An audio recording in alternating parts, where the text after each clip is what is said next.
Hi and welcome to Ali Lives Well on Less. I'm Ali, an elder retired teacher currently living well on a small pension. And today I am continuing my little series where I'm talking about how to become consciously frugal in 2025. And I am aware that this type of video may attract a different viewer from normal. So if you would like to see more of how I got to be doing what I'm doing now, how I got to be where I am now, please do check out some of my other videos. But today's video is specifically talking about a method that I have developed over many years of being frugal, and it did help me get to the point where I could retire early and manage to live on a small pension. So I am going to start this video as always by saying I am not a financial advisor. I am not advising anyone to do what I'm going to be talking about. This is just what I did. This is what I do, and this is what was successful for me. And there may be something in what I'm saying that may be of use to you. So please watch the video with an open mind and see if there's something here that may be helpful to you. Obviously, if you are in an emergency situation where you have suddenly found your finances have taken a serious hit, then there are much better channels than me that can help you through that difficult time. But this is aimed at people who are in a position where they consciously want to reduce their spending and put a little away in savings, either for emergency or saving towards something more substantial in the future. So, as in the part 1 video, I mentioned that I had found an old notebook where I recorded all of my spending in 2022, and it was just coincidence that I found this. But it's a good example of the method that I used at that point and have continued to use up until quite recently. I am in the process of changing a few things, but this method was extremely helpful to me to see where all my money was going. And it's not rocket science. It's just a notepad, and all I did was write down everything that I spent from my disposable income. So, as I said before, this is an old notebook. This is not my current financial situation. This is when I was working full time and I lived in a larger house than I do now. And life was different, and my fixed expenses were a lot more than they are now. So this is a note of my disposable income. So you should already know exactly what all your direct debits are, what your fixed costs are. This is how you can save money on the income that you have available to spend as you like. So this was a year's worth of notes. So I've got January. I'm deliberately not making it easy for people to see and copy because it's of no use other than to show you that I did do this for a very long time. And then we're into April, we're into May, and so on. So the example I'm using today is from August 2022. So here's a close-up of the full list of things that I spent in August 2022, and here I'm just noting some of these Amazon items were things for my classroom. As you know, teachers spend quite a bit of money themselves to help children's learning be a bit more interesting. And obviously I have added up everything that I spent in the supermarket and on takeaways, and I have scared myself with how much I have been spending on on food. So obviously looking at those numbers spurred me on to try and do a bit better in September. So these are just all the things that I would be spending in August 2022. So if in January you have been writing down every single penny that you spent, as we're now, today is the 1st of February, so you should have something like this either in a notebook or on an app or a spreadsheet, whatever floats your boat. I am not a spreadsheet kind of gal. I can use Excel, I just don't like it. And there's a story behind that as well. So have a look at all of your spending for the month and then make a note of it in categories.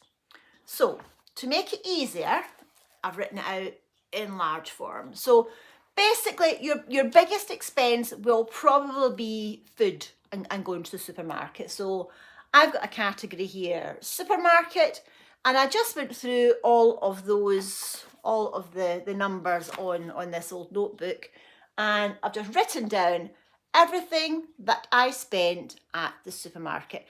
At this stage, you don't need to know what it's for, you just need to write it down because you've already made a note of what it was for. So in August 2022, I spent £191.42 at the supermarket. Now, even back then, that was quite a lot for me. So I'm not entirely sure why it's as high as it is, but since I'm using real examples from a part of my life, I thought that would be more useful. So I've also written down dog. I had a black lab at that point called Emma, and we got her food delivered to the house. So that was a fixed cost. So there's no dog food cost in this. But I did buy her a new collar. So there we go. So there's a dog expense, $13.99. A couple of takeaways, quickly adds up, $53.26. Yep. Now, I've got a category, personal care and clothes. So personal care would be things like if you got a haircut or if you were getting your nails done or whatever else beauty treatments you have. I don't really do anything. In fact, for years and years, I haven't done anything other than getting a haircut. And clothes, I bought a pair of trousers for going back to work. So personal care clothes, $72.48.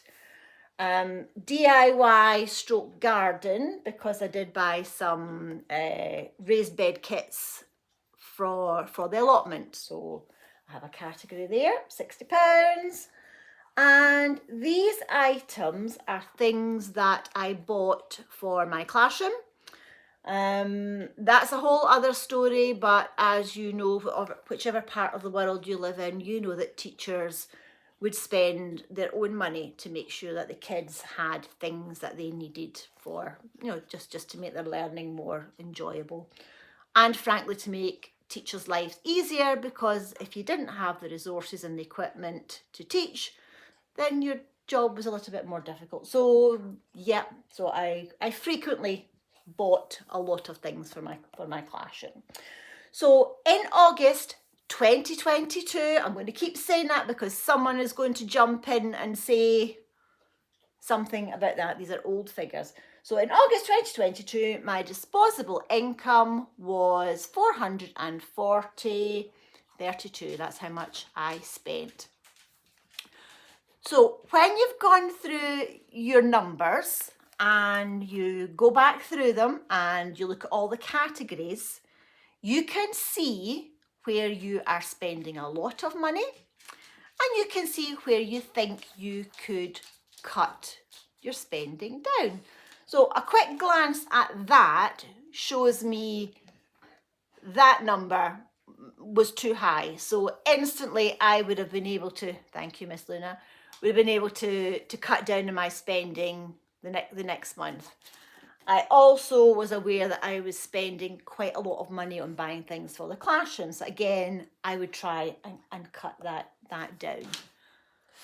So looking at that information in August, going into September 2022, I obviously worked really hard at reducing my costs. So you can see straight away that there are less entries in my book. And interestingly, you'll see I bought a couple of things on Amazon, and I remember we were doing a pirate topic at school, and that pirate outfit was for me. And I bought some things for the kids to have some activities. Remember, I was teaching primary 1, which was 5-year-olds, and yes, teachers dressed up and we did silly things to engage the kids in learning. But that month was a less spendy month because I had tracked it the month before and realised I was spending too much. So I only spent £316.89. Plus all my standing orders, direct debits, blah, blah, blah. So remember this, I'm talking about your disposable income. And flicking through the book, I didn't always write it down, but savings in September, that's how much I added to my savings that month. That's what I saved and put into savings. Because remember, at that point, I was teaching full time and I didn't have a mortgage by then, and I was able to save half my salary. So that is part of the journey, the story of me getting to this point in my life where I was able to retire early. So if you are having a go at this way of tracking your money, I hope you've managed to get to the end of January and you can sort out your categories and see where are you spending your money. Now, you might already realise, oh, I'm spending too much in the supermarket, or oh, I'm spending too much on clothes. And to be fair, January isn't always the best month because we're all trying to be really good after Christmas. So still have a look at your numbers, still sort out your categories and have a look and see where you're spending, and just see if there's anywhere there you can maybe cut back on what you're spending. Now, I have already said that for February, I'm going to try and half my supermarket spending budget. So maybe that's something you'd like to try and reduce your supermarket bill. Maybe not by half, but maybe try and reduce it by a smaller percentage than that, or even just say I'm going to knock 20 quid off my supermarket bill this month. So well done if you've got this far, and good luck with it. I've already had a few comments from people saying that even just being aware of their spending has made them not spend as much, and a few people have said they've paid more off on their credit card bill last month, and that they've managed to add someone into savings. Someone said that they had managed to save money but then had to spend it because they had an unexpected cost.